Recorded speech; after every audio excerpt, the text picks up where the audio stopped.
Alimpai as mãos, pecadores, e vós, de duplo ânimo, purificai os corações. Tiago, capítulo 4, versículo 8. Cada homem tem a vida exterior conhecida e analisada pelos que o rodeiam, e a vida íntima, da qual somente ele próprio poderá fornecer o testemunho.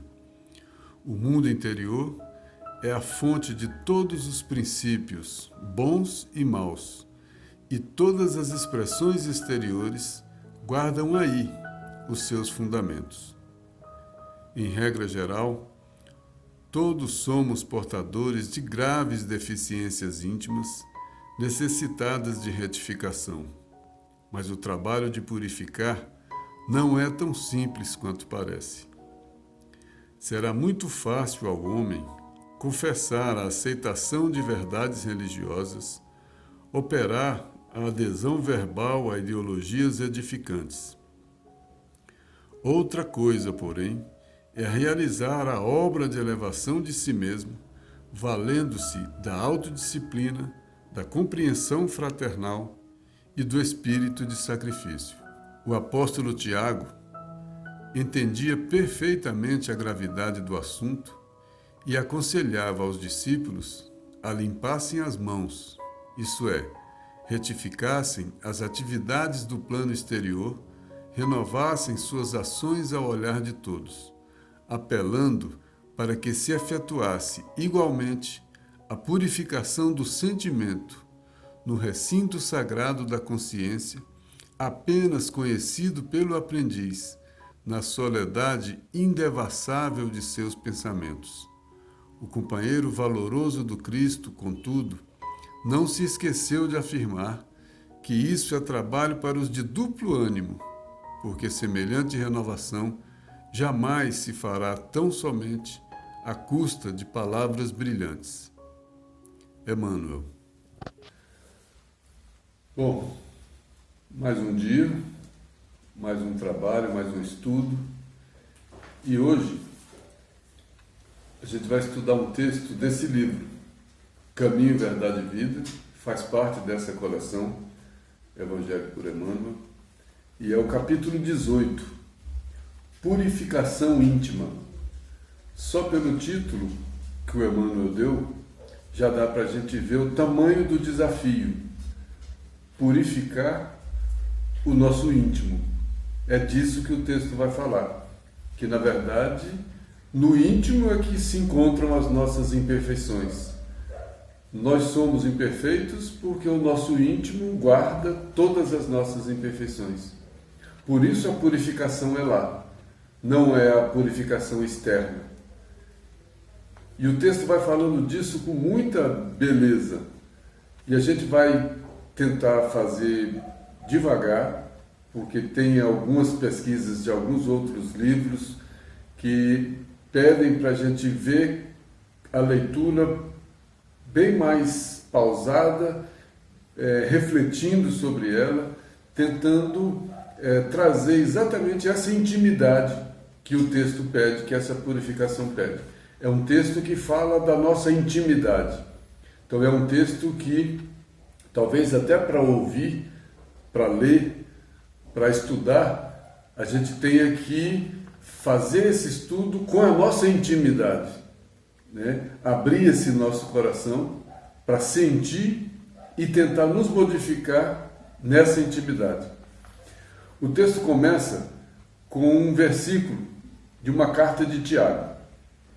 O texto diz apenas o seguinte: alimpai as mãos, pecadores, e vós, de duplo ânimo, purificai os corações. Antes ainda de entrar no texto, a própria carta, o próprio versículo da carta de Tiago, já mostra a compreensão de Tiago sobre esse assunto. O que ele traz para a gente? Que reflexão que ele traz para a gente? Ele põe mãos e corações. As mãos ele pede para a gente limpar. E os corações ele pede para a gente purificar. É porque e fala dos pecadores. Quem são os pecadores? São os imperfeitos, aqueles que cometem imperfeições. Então todos somos esses pecadores, porque todos somos esses imperfeitos. Mas aí ele pede para que nós, imperfeitos, limpemos as mãos. A mão não é símbolo do fazer, do que está externo, do que está visto. Então, a limpar as mãos é a limpar as nossas ações vistas por todos, aquilo que todos veem. Mas aquele de duplo ânimo, por que duplo ânimo? Porque para limpar as mãos eu tenho que ter um ânimo de me levantar e de lavar as mãos e fazer as coisas que as pessoas vão ver de uma maneira diferente, de uma maneira melhor. Agora, se eu tiver o ânimo dobrado, se eu tiver a vontade em dobro, se eu tiver a persistência em dobro, se eu tiver a paciência em dobro, se eu tiver um monte de virtudes em dobro, especialmente nesse caso aqui, é a vontade, a determinação e a persistência, aí eu vou purificar o coração. Mas o coração não é limpar simplesmente, é purificar. Purificar é coar. Coar é passar onde as imperfeições ficam. E o que vai passar por esse coador é um coração novo, um coração leve. Aí a gente lembra do Evangelho, quando Jesus fala do Sermão do Monte, que começa com a humildade, né? Bem-aventurados os humildes, passa pelos aflitos, passa pelos mansos, até os puros de coração. O que ele fala que vai acontecer com os puros de coração? Verão a Deus. Bem-aventurados os puros de coração, porque verão a Deus. Por que os puros de coração vão ver a Deus? Porque um monte de imperfeições que adulteravam, que alteravam, que distorciam o seu olhar, que era o olhar do interesse, o olhar do orgulho, o olhar da vaidade, o olhar da imperfeição, ficava nesse coador, ficava purificado. O coração sobrevivia a esse processo de purificação. Aí o coração era puro, não tinha mais essas imperfeições que iam alterar a maneira de ser, a maneira de ouvir, a maneira de ver. E aí, se eu não tenho mais os meus interesses do egoísmo, do orgulho para ver, eu consigo ver Deus. Por isso que bem-aventurados os puros de coração, porque eles terão um coração que terá condições de possibilitar que os olhos vejam a Deus. Porque os olhos não vão ver só os seus próprios interesses. Os olhos não vão estar voltados para o próprio umbigo. É muito bonito tudo isso. Mas vamos no texto, bem devagar, com muita calma. O Emmanuel começa o texto. Cada homem tem a vida exterior, conhecida e analisada pelos que o rodeiam, e a vida íntima, da qual somente ele próprio poderá fornecer testemunho. Então Emmanuel já começa a separar a vida exterior e a vida íntima. A vida exterior todos podem conhecer. Por quê? Porque vem a obra das mãos, que mesmo assim precisa lavar. Mas ele fala também que tem um mundo interior, onde somente o próprio poderá fornecer testemunho. Porque eu conheço o meu sentimento em relação às coisas. Eu às vezes estou rindo para você, mas eu sei o sentimento que eu tenho ali dentro. Às vezes eu estou sendo simpático, mas eu sei o sentimento que está ali dentro. Às vezes eu estou sendo educado, mas eu sei o que tem ali. Às vezes eu estou numa igreja, às vezes eu estou num templo, às vezes eu estou numa prece, às vezes eu estou numa solenidade religiosa, mas eu sei o que tem ali dentro. Ali dentro tem esse coração. Ali dentro tem esse íntimo, que eu dou o testemunho. Então, Emmanuel já começa a dividir a vida exterior e a vida interior. Mas ele começa a falar do mundo interior agora. Que nesse mundo interior, que é esse do sentimento, que é esse do coração, que é esse profundo, ele é a fonte de todos os princípios, bons ou maus. É a fonte. Então no coração tem a origem dos princípios bons ou maus. Porque o sentimento de bondade ou de maldade vão impregnar todas as outras formas de manifestação do ser da pessoa. os meus atos, os meus movimentos, o meu olhar, a minha maneira de ouvir, a minha maneira de falar, vão estar contaminados por esses princípios bons ou maus que estão no sentimento, no mundo interior. E também todas as expressões exteriores guardam aí os seus fundamentos. Todas as expressões exteriores guardam aí os seus fundamentos. Quais são minhas expressões exteriores? Minha alma, meu espírito, se expressa como? Pela fala, pelo que ele vê, pelo que ele ouve. É a maneira que ele tem de expressar.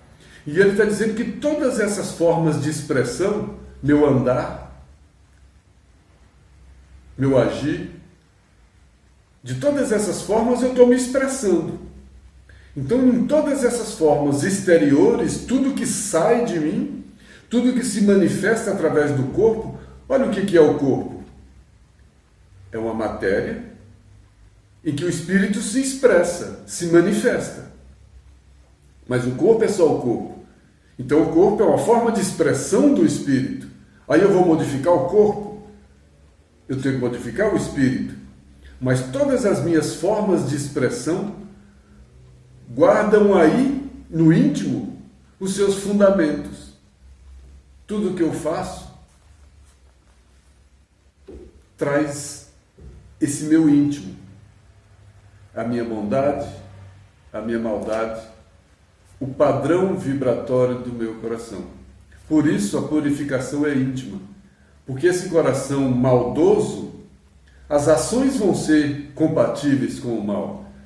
Esse coração ciumento, as ações vão ser compatíveis com o ciúme. Esse coração impaciente, raivoso, as ações vão ser compatíveis com esse coração raivoso também. Então, se os fundamentos estão aí no mundo íntimo, quando eu quero mudar, onde eu tenho que mexer? Na origem, onde gera os fundamentos. Por que o Evangelho de Jesus fala sempre do amor, da paciência, do perdão? Porque fala desse mundo íntimo. O meu reino não é desse mundo. Onde é que é o reino de Deus? No coração. Então o reino de Deus é fundado no coração. Porque o reino de Deus fundado no coração passa a ser o fundamento de tudo aquilo que eu falo, de tudo aquilo que eu faço, de toda a minha forma de viver. Aí eles falam que a gente é reflexo. Nossas ações nos refletem. Mas Jesus é um caminho para eu passar a refletir os seus ensinamentos. Mas eu não consigo refletir nas minhas ações os ensinamentos de Jesus. Porque eu não ouvi ainda. Já ouvi o Evangelho, amar a Deus sobre todas as coisas, amar ao próximo como a mim mesmo. Eu já ouvi. Mas por que eu não consigo fazer? Porque o fundamento das minhas ações não estão nesse amor, não estão nessa compreensão. Estão nas minhas imperfeições. Então eu não consigo refletir nas minhas ações o ensinamento de Jesus. Eu reflito a mim mesmo. Eu reflito o meu momento. Eu reflito o meu padrão. Eu reflito aquilo que eu sou. Por isso que cada um é o que é. E não adianta querer deixar de ser o que é. Por isso não adianta querer tentar mentir, ser outra coisa, se eu sou aquilo. Essa é a hipocrisia. Não adianta eu mentir que eu não sou aquilo que eu sou. Porque tudo em mim me entrega. Meu movimento das mãos, minha maneira de andar, minha maneira de ser, minha maneira de sorrir, minha maneira de olhar, minha maneira de ouvir. Todas essas minhas formas de expressão do Espírito indicam o padrão do Espírito. Por isso é perda de tempo essa grande mentira. E querer mudar o exterior. Por isso a religião focada no exterior não modifica o homem. Por isso o verdadeiro espírito é aquele que luta para se transformar lá dentro. Porque à medida em que ele vai se transformando lá dentro, por consequência, todas as suas formas de expressão vão se modificando. Por isso que às vezes as pessoas assustam, a gente assusta, quando a gente vê uma pessoa que se denomina espírita, se expressando de uma forma não espírita. Aí a gente fala, não é espírita. E nós somos esses a todo momento também. A todo momento a gente comete ações que a gente fala, opa, eu não estou sendo espírita, porque a gente não é um espírita perfeito. A gente não é o verdadeiro espírita. Então, se a gente prestar atenção em nós mesmos, no nosso comportamento diário, a gente vai ver isso com muita tranquilidade. A todo momento, nós nos expressamos em várias formas que não são formas cristãs. São formas muito mais ligadas às nossas imperfeições, desse coração que não foi purificado pelo amor. Mas olha, tem um texto do livro Vinha de Luz, o Emmanuel fala o título, Guardemos o Coração. Olha o título. Guardar, vigiar, acompanhar, educar, olhar pelo coração. É urgente reconhecer que no sentimento reside o controle da vida. No sentimento reside o controle da vida. Onde é que Jesus tinha o domínio espiritual? Na sua perfeição moral, no seu sentimento, no seu amor. Daí todas as suas manifestações eram controladas por ele, porque ele já tinha esse coração purificado. O sentimento é o santuário da criatura. Sem luz aí dentro, é impossível refletir a paz luminosa que flui incessantemente de cima. Sem luz no meu sentimento, eu não consigo refletir a paz luminosa que flui lá de cima, incessantemente. Aí tem um outro texto que Emmanuel diz, o amor é a força divina do universo, que é derramada a todo momento sobre todas as pessoas, indistintamente, de maneira igual. O que faz a diferença não é a maneira da distribuição do amor, é a maneira do aproveitamento dessa energia. Porque cada um aproveita essa energia com o seu coração, com as suas possibilidades, com a sua condição. Mais será dado, mais será cobrado. Olha essa relação que Jesus sempre faz. Quanto mais tem, mais será dado. Quanto mais esse coração, mais eu vou compreender. Quanto mais amor, mais eu vou compreender. A gente começa a perceber essas relações. E se eu não tiver luz nesse coração, eu não vou conseguir refletir essa luz que vem do alto, que derrama sobre nós o tempo todo. Por quê? Porque eu vou estar refletindo a mim mesmo, meu coração impuro. Eu vou estar refletindo esse coração impuro, não vou estar refletindo esse amor. Por isso eu adultero o amor divino, que é esse fluido que é derramado o tempo todo sobre nós. Ele sai de mim sobre outra forma. Ele entra em mim, em todos nós, mas sai refletindo as imperfeições do coração de cada um. Cada um reflete esse hálito divino de acordo com as suas possibilidades. Por isso é importante desenvolver, purificar esse coração, se renovar, fazer surgir um homem novo nesse coração, para que esse homem novo possa refletir uma conduta nova. Aí eu vou conseguir refletir na minha conduta os ensinamentos do Cristo. Mas sobre esse assunto, eu trouxe um texto desse livro, Evolução em Dois Mundos, André Luiz, que a gente vai ter que ver isso bem devagar, porque pede reflexão. Eu vou ler o parágrafo inteiro e a gente vai comentar esse parágrafo aos poucos. Está nesse livro, Evolução em Dois Mundos, capítulo 13, Alma e Fluidos. Nós vamos fazer um link, uma ligação aqui dessa obra, A Vida no Mundo Espiritual, com a questão do Evangelho. No plano espiritual, o homem desencarnado vai lidar mais diretamente com um fluido vivo e multiforme, estuante e inestancável, a nascer-lhe da própria alma, uma vez que podemos defini-lo, até certo ponto, por subproduto do fluido cósmico, absorvido pela mente humana em processo vitalista semelhante à respiração, pelo qual a criatura assimila a força emanente do Criador, esparsa em todo o cosmos, transubstanciando-a sob a própria responsabilidade para influenciar na criação a partir de si mesmo. Se a gente for, tem que parar para olhar esse parágrafo. Ele está dizendo que no plano espiritual o homem desencarnado vai lidar mais diretamente, não quer dizer que o encarnado não lida com isso, é mais diretamente, porque ele está na parte mais de fluido. Mas com o que esse homem vai lidar mais diretamente? Com um fluido vivo e multiforme e inestancável.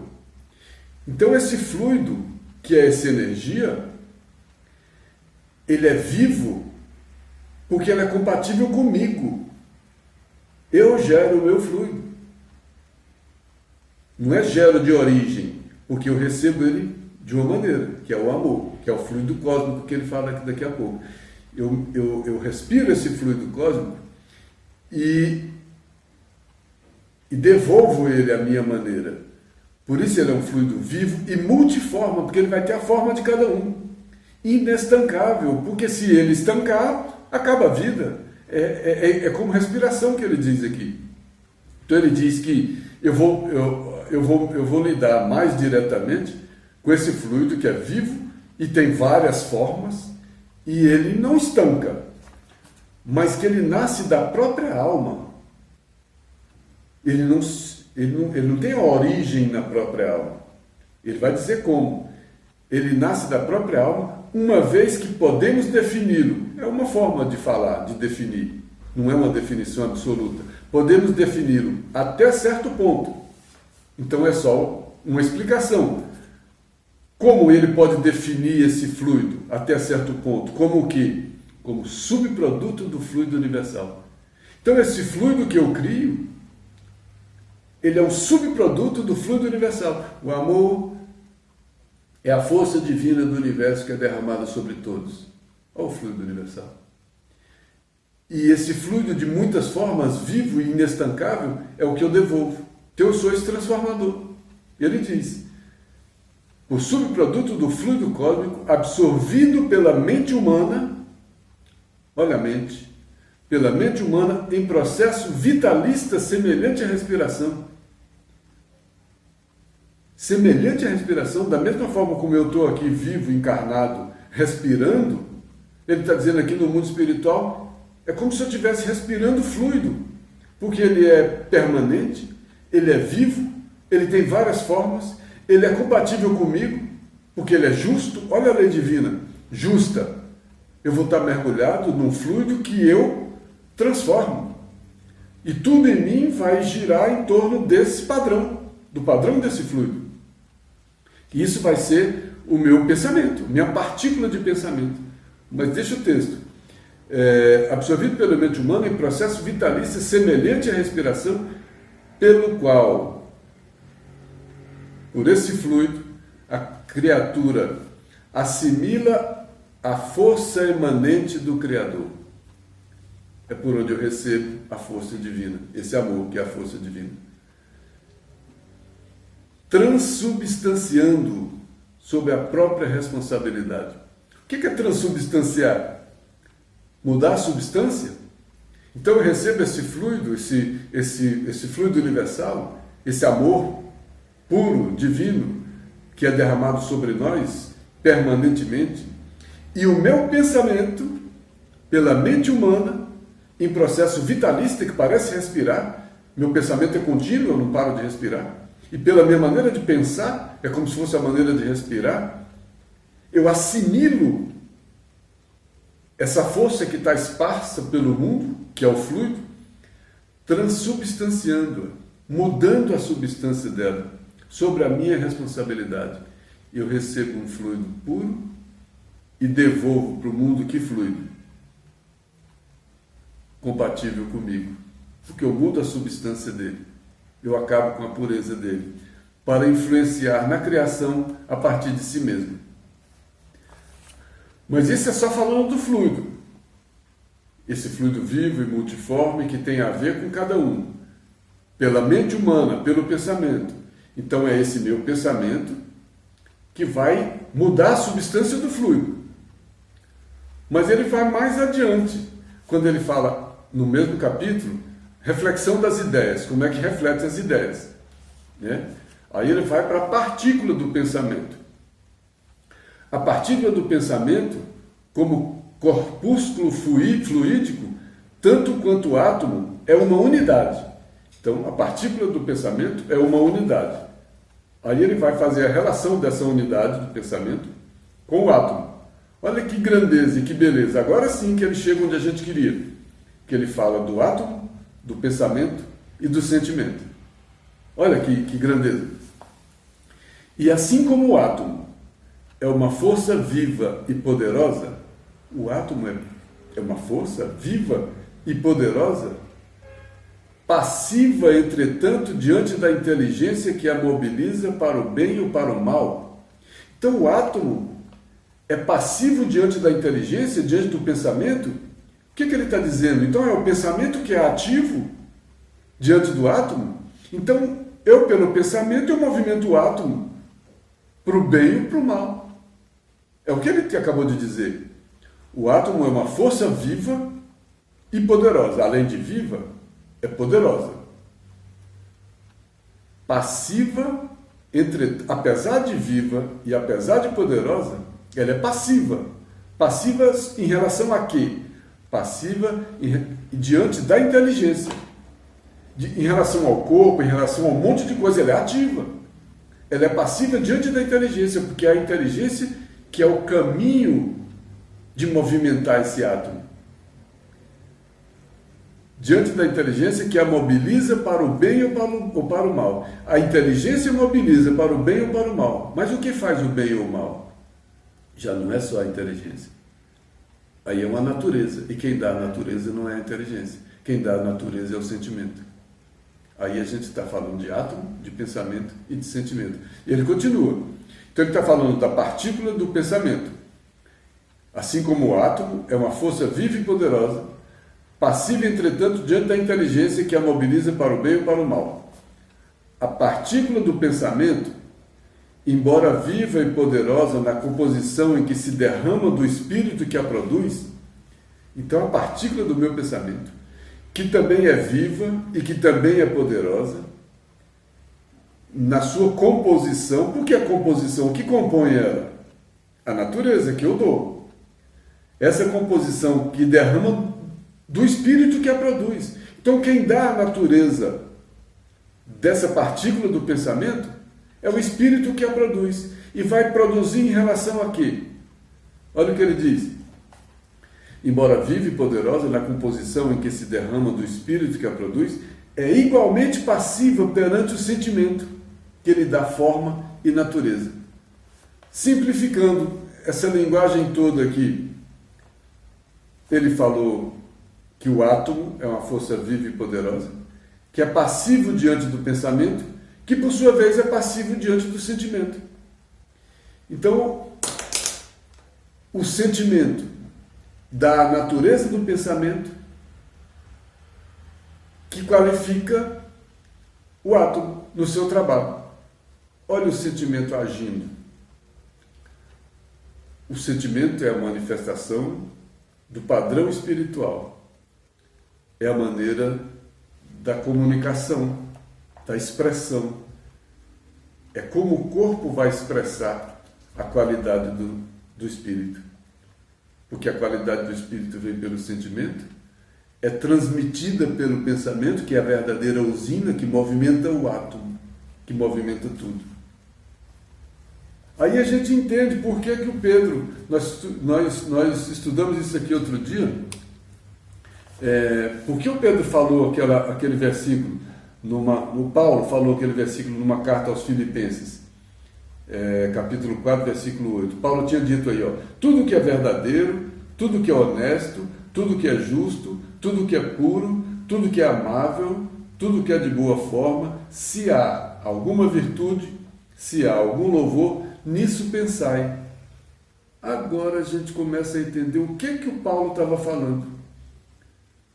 Todas essas coisas que são virtudes, se há alguma virtude, A virtude no que é verdadeiro, a virtude do que é honesto, a virtude do que é justo, a virtude do que é puro, a virtude do que é amável, tudo isso que é virtude, nisso pensai. Por que nisso pensai? Porque aí a nossa partícula do pensamento vai se manifestar através da virtude.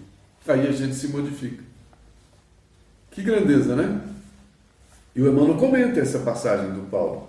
Ele diz: o conselho do Paulo aos filipenses apresenta sublime conteúdo. Sublime conteúdo.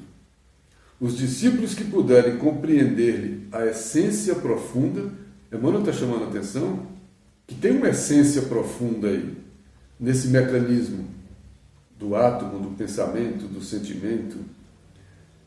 E quem puder, o discípulo, que somos nós, imperfeitos, se a gente puder compreender a essência profunda de cuidar do pensamento, buscando ver o lado verdadeiro, honesto, justo, puro e amável de todas as coisas, cultivando em cada dia, terá encontrado divina equação. O que o Emmanuel falou? Se a gente perceber que o nosso sentimento traz a natureza do pensamento e o pensamento interfere no átomo, é a forma que a natureza encontra de manifestar o espírito na própria natureza, essa equação é divina. Onde é que eu tenho que me aperfeiçoar? Porque ele diz, o átomo é passivo diante do pensamento, que é passivo diante do sentimento. Mas o sentimento é ativo em relação ao pensamento, porque age em relação ao pensamento, porque dá a natureza do pensamento, que por sua vez é ativo em relação ao átomo. Onde é que tem que ser a mudança? A mudança tem que ser íntima, porque é lá que tem o sentimento. Aí a gente fala, nossa, o Evangelho de Jesus é de amor. Jesus não perdeu tempo em ensinar a fazer isso, fazer aquilo, não sei o que, cuidar disso. Ele ensinou a mexer na origem, na base. Ele foi no ponto. O Evangelho é de amor. Voltando para o texto, eu trouxe esse texto do André Luiz, porque ele estava falando de evolução em dois mundos e mostrando muito dessa relação que a gente está fazendo aqui de sentimento com pensamento. E porque nós estamos falando de purificação íntima, que é purificar o sentimento. E purificar o sentimento que precisa de duplo ânimo, que precisa de força a mais, que é purificar o que tem de mais profundo em nós, que precisa de mais paciência, de mais persistência, de purificar, de curar, de transformar nossas imperfeições. Bom, aí o Emmanuel vem no texto de hoje. Em regra geral, todos somos portadores de graves deficiências íntimas. De maneira geral, todos somos imperfeitos.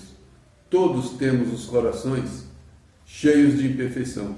Lembra do Paulo quando ele falou que trazia no peito um espinho na carne? Qual era o espinho na carne que Paulo trazia? A consciência da sua imperfeição. Toda vez, para que ele fazia? Ele falava que trazia o espinho na carne?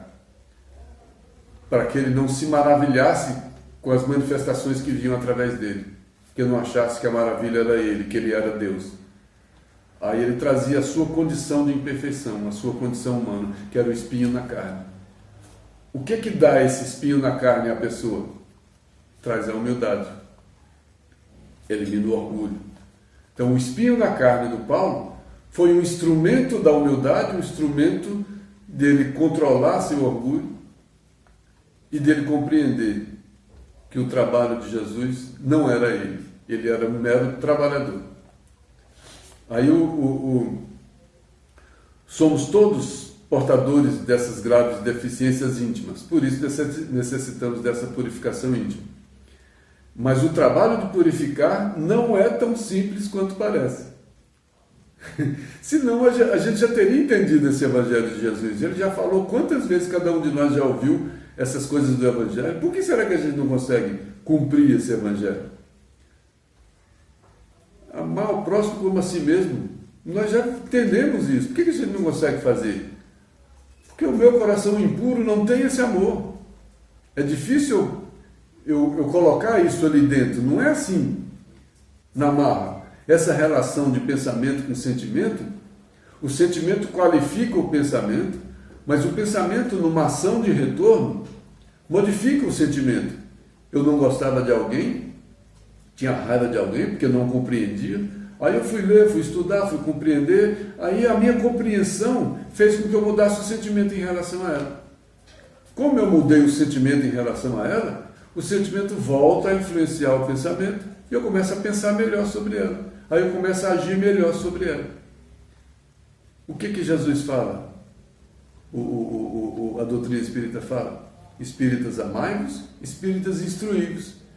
Eu preciso ter esse sentimento e preciso ter a instrução do pensamento, porque aí os dois juntos vão trazer a transformação. Olha como as coisas todas estão intimamente ligadas. É um mergulho, esse estudo é um mergulho nessa nossa possibilidade, nesse nosso interesse de fazer uma mudança em nós, mas uma mudança de fato. Não é fazer uma leitura, é tentar mergulhar. Por isso que o Evangelho é uma experiência. Essas leituras têm que trazer essa experiência em nossas vidas. Por isso que o Paulo de Tarso disse lá no final: não sou mais eu quem vive, é o Cristo que vive em mim.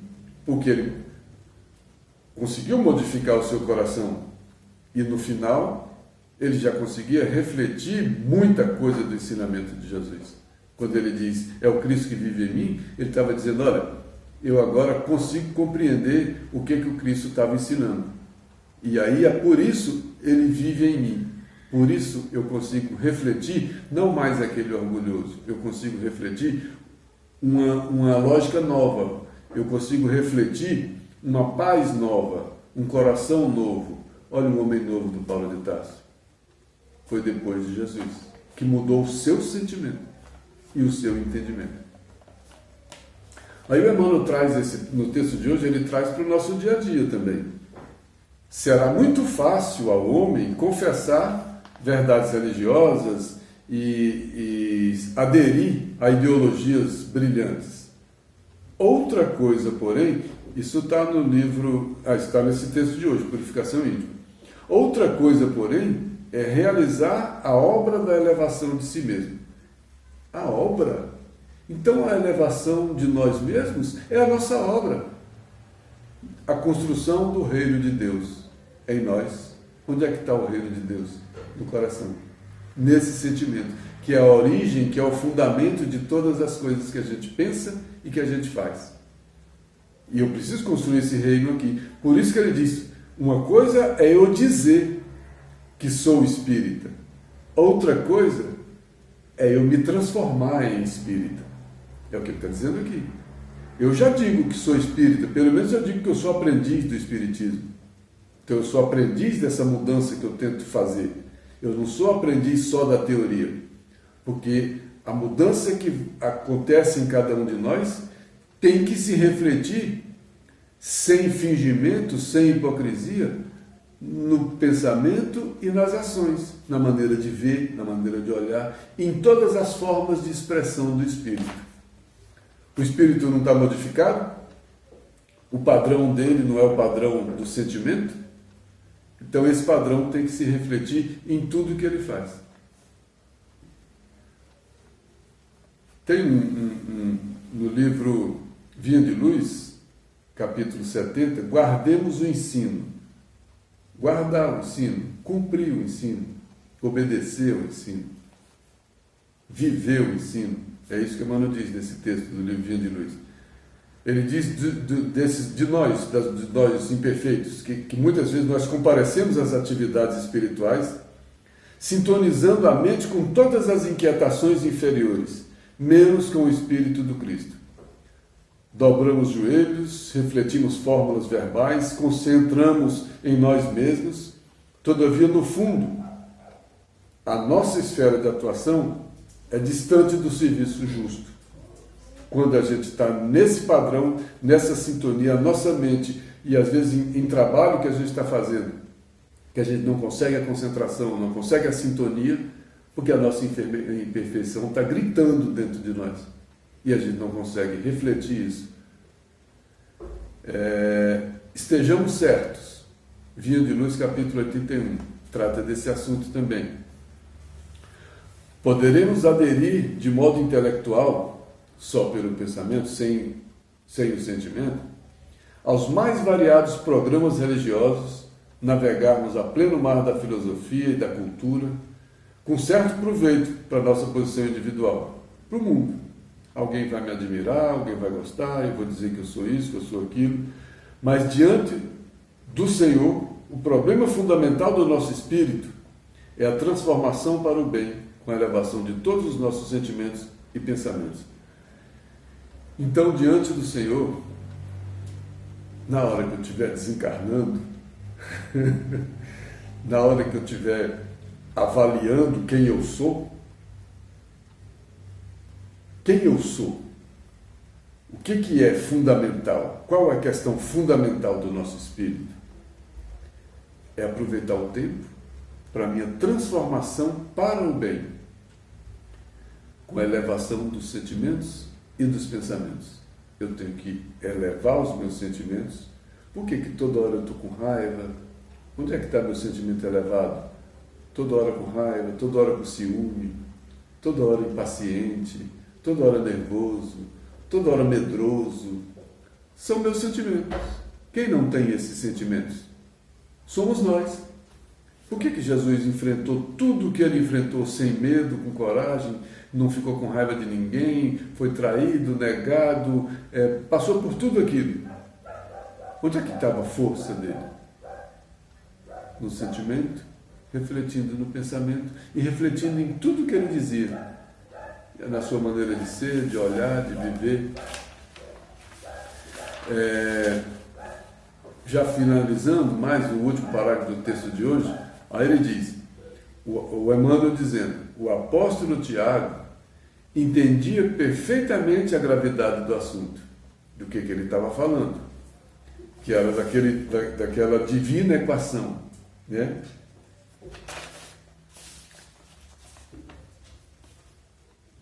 Por isso mesmo ele aconselhava aos discípulos a limpassem as mãos, isso é, retificassem as atividades do plano exterior, renovassem as suas ações ao olhar de todos, mudasse aquilo que era visto, né? Retificasse, modificasse as atividades para todo mundo ver o homem novo, alguma coisa nova acontecendo, renovar suas ações, apelando para que se efetuasse igualmente a purificação do sentimento. Não é só a mudança exterior, tinha que purificar o sentimento no recinto sagrado da consciência, apenas conhecido pelo aprendiz, na solidão indevassável dos seus pensamentos. Então, onde é que está a solidão indevassável do meu pensamento? Essa solidão que o meu pensamento chega e que ninguém chega, só eu chego, é a solidão do meu sentimento. É onde eu tenho medo que ninguém sabe, é onde eu tenho a raiva que ninguém viu, é onde eu tenho a ganância que ninguém percebe, é onde eu tenho o interesse que eu despisto. Essa solidão é a solidão do que eu conheço em mim. Por isso, a questão de fórum íntimo, a questão do conhece a ti mesmo, é conhecer quem eu sou. Quem eu sou não é o meu nome, não é o meu sobrenome, não é a minha profissão, não é a minha casa, não é o meu carro, não é o meu dinheiro. Quem eu sou é essa solidão indevassável do meu pensamento, que ninguém chega, mas eu conheço. Por isso eu sei quem eu sou.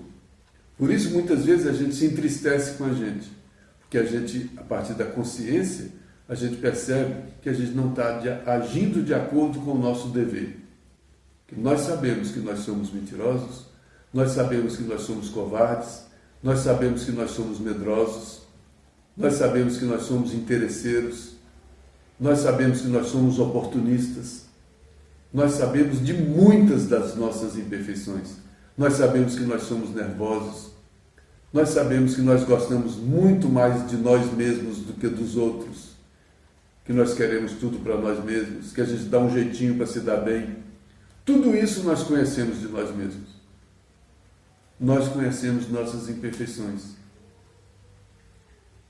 Triste, né? Triste conhecer as imperfeições.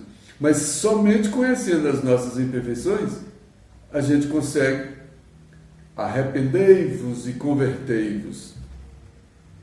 Afaste do mal, faça o bem, procure a paz e siga. Só assim para a gente fazer. Aí o Emmanuel conclui: contudo, o Tiago não se esqueceu de afirmar que a mudança do sentimento é trabalho para os que têm duplo ânimo, porque semelhante renovação jamais se fará tão somente à custa de palavras brilhantes. Não é discurso religioso, não é discurso de humildade, não é discurso de bondade, não é discurso de caridade. Isso confunde muito a gente. Quantas vezes eu assumo o discurso da caridade, o discurso da bondade, o discurso disso ou daquilo, o discurso da religiosidade, quando na verdade eu sei, por essa solidão indebassável do meu pensamento, eu sei que lá no fundo eu fiz tudo aquilo por aqueles interesses que eu sei, mas que ninguém soube, porque ninguém entrou nessa solidão indebassável do meu pensamento. Mas eu entro e eu me conheço. E é exatamente porque eu me conheço que é aí que eu tenho que mexer, que é aí que eu tenho que transformar, que é aí que eu tenho que modificar. Então ser cristão não é uma aventura simples. Agora eu vou ser de tal religião, agora eu vou ser de tal religião, agora eu acredito em espírito, agora eu não acredito em espírito, agora eu sou reencarnacionista, agora eu não sou reencarnacionista. Quem eu sou? Quem eu sou? Quem foi Jesus? Quais esses ensinamentos? O que eu reflito no meu dia a dia? Toda vez que eu começo a achar que eu estou ficando muito bom, eu começo a ver as coisas que eu ainda faço, as impaciências que eu ainda tenho, as críticas que eu ainda tenho, que eu ainda faço, a maledicência que eu ainda tenho, a acidez na língua que eu ainda tenho, a maneira distorcida de ver, de olhar, de interesseira, de ver a vida. Eu percebo todas as minhas imperfeições. Eu não estou refletindo Jesus. Eu reflito essas imperfeições. Portanto, o que eu preciso mudar são essas imperfeições. Nós falamos do Paulo, do Pedro, do Tiago, André Luiz, Emmanuel, todos eles falando dessa mesma coisa. De átomo, de pensamento, de sentimento, todos eles. Cada um nós passamos por algum versículo, alguma passagem, algum texto, algum escrito, algum aconselhamento que tratava disso, né?